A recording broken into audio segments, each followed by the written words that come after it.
You have queued up the Roulette Tapes, a program of adventurous music and conversation recorded at the New York City Concert Hall, Roulette. You can hear thousands of concert recordings from Roulette's past and present and find news of upcoming events celebrating innovation and imagination at roulette.org. Aren't you curious?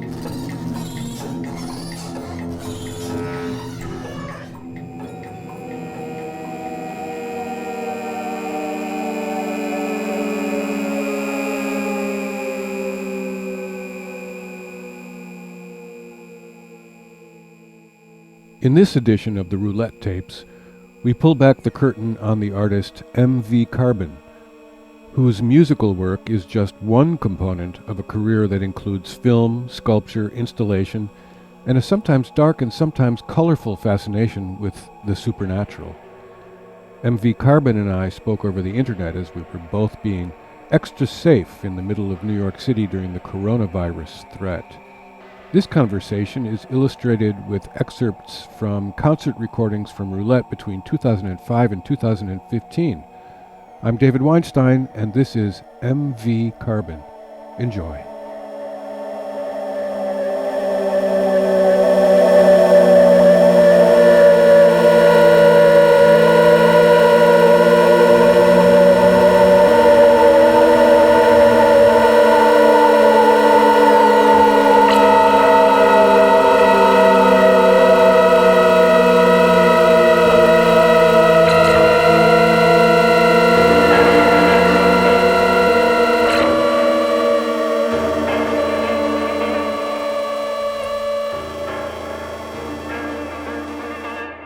I grew up in a rural countryside in western Pennsylvania, situated between Pittsburgh and Youngstown, Ohio.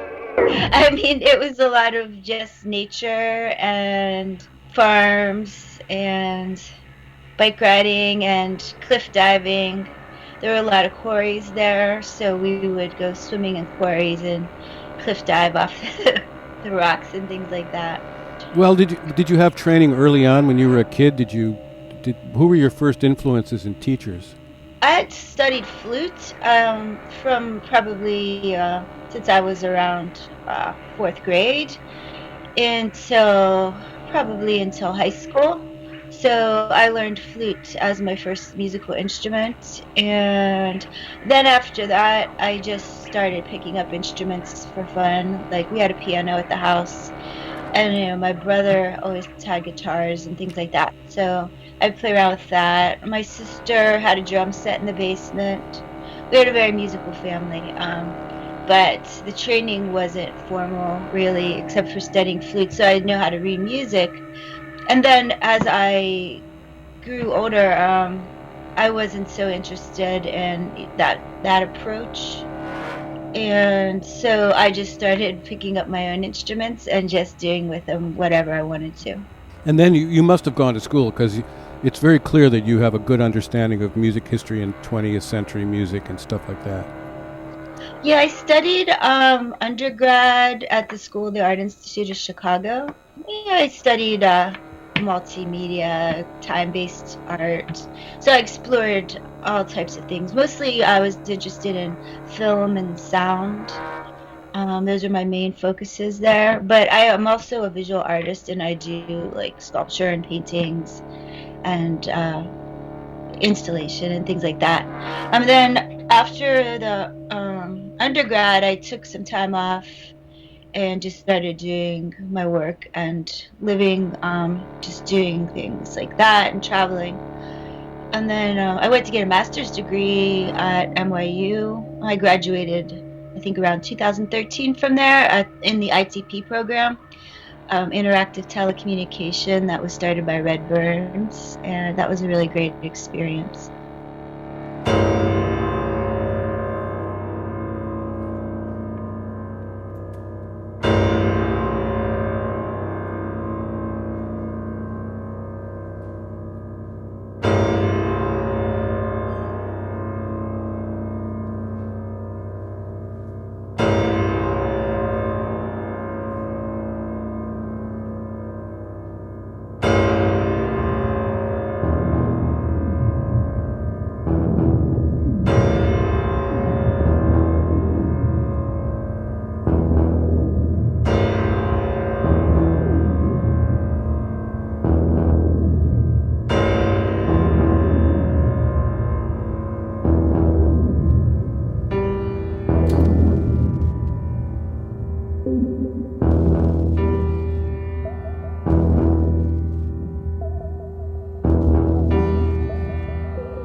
I would say I always said it was called long range order telekinesis synth.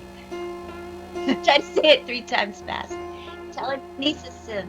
I wanted the piano parts to sound like telephones ringing and like Morse code. So I was basing the composition around ideas like that. So even though the piano was playing these pieces, it was supposed to sound like other objects and communication devices.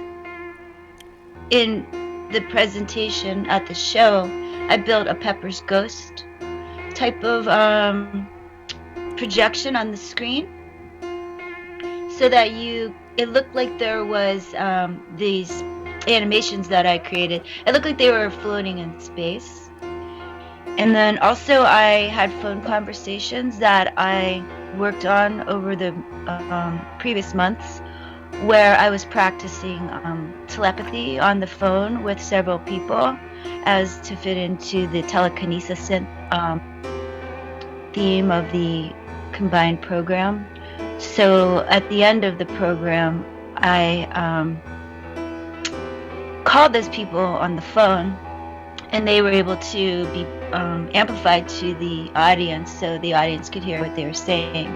But basically, we did several meetings over the phone in which I would stare at an image and concentrate on the image, and they would sit there on the other line and try to imagine what I was seeing.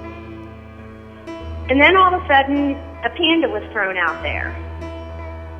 And then all of a sudden, a bubble was out there that was reddish-orange.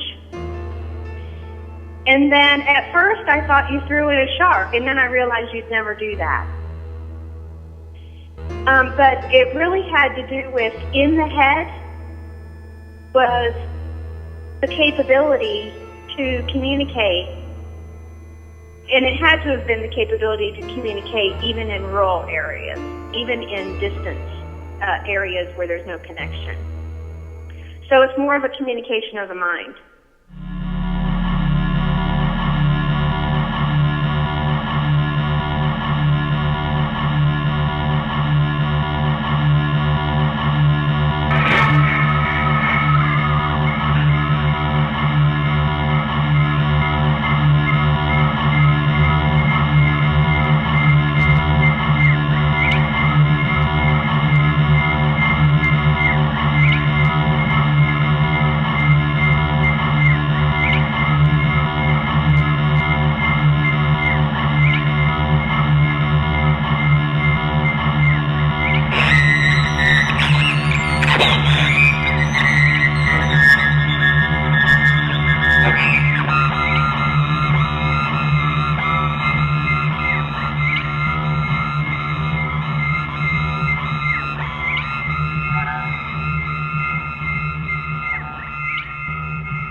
So that brings me to the other thing, which is, aside from your compositional skills and your performance skills and your media skills, there is I don't know what to call it exactly. You have a sort of a dark wizardry persona that you use in all of this work and in your presentation, and I just wondered if you would talk about that a little bit.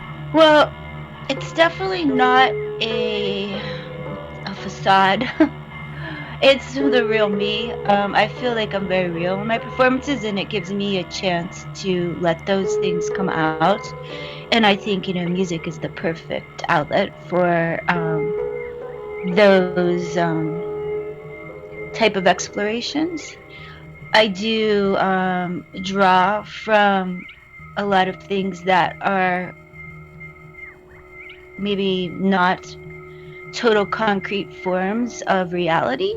I like imaginative ideas, but I think that these explorations into like this other dimension or other realms of consciousness, it's a real thing that I want to know, and I think music has been a way for me to just kind of let it come through me. And it doesn't get bogged down by trying to define things with language and words, unless of course there's lyrics and things like that. That image that you see on stage is pretty much the real me. So I like to explore kind of magic, and I like to explore what can happen, when you change your, perception. I think perception, and I think that's what's really great about music too, is because it helps people change a perspective. Especially when, like it could change your mood, it could change your ideas.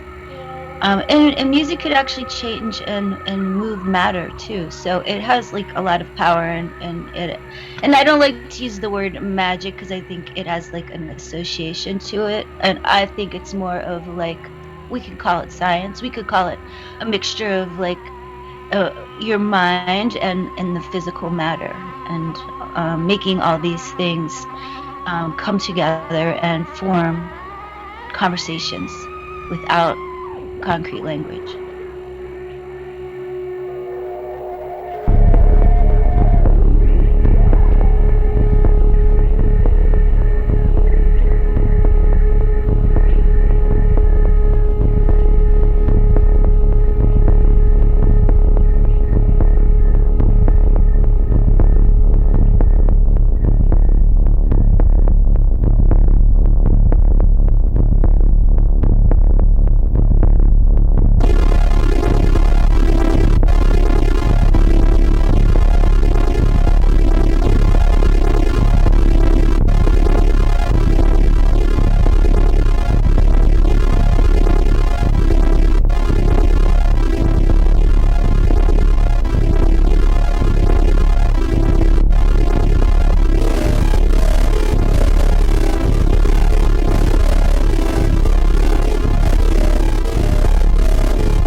Oh yeah, I just started recording a record in January as well, and so I'm mixing that. So that's going to come out on various artists, and that should be coming out in I think in a couple months. And I am still like working on. I have a couple records that I completely finished. I did a record with Charlemagne Palestine, and it's like completely done, super polished, and I'm figuring out how to release that. So those are my goals right now.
I love playing at roulette. It's beautiful there. First off, because of the history of roulette and all the people involved. And, I've performed in the older space when it was near Canal Street. I've performed there a couple times. And I always, am happy and honored to be part of roulette. I love being on the stage. I don't need to be, I like doing things in all types of different spaces, and love working with spaces that are alternative, like that stage there. It's just a really good feeling. I'm glad the archives are, it's so important that you're doing this, because this stuff could all just go. You know how easy it is to lose a bunch of like recordings and stuff. So thank you for being so responsible and doing all that.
The World and Otherworld of the artist M.V. Carbon. This podcast is made possible by the contribution of the Roulette Concert Archive Preservation Project, with support from the National Endowment for the Arts. This is David Weinstein at the desk. Thanks to M.V. Carbon, and thanks all. I know, I just want to hug a bunch of people. I'm going to hug people so much when we're over this thing.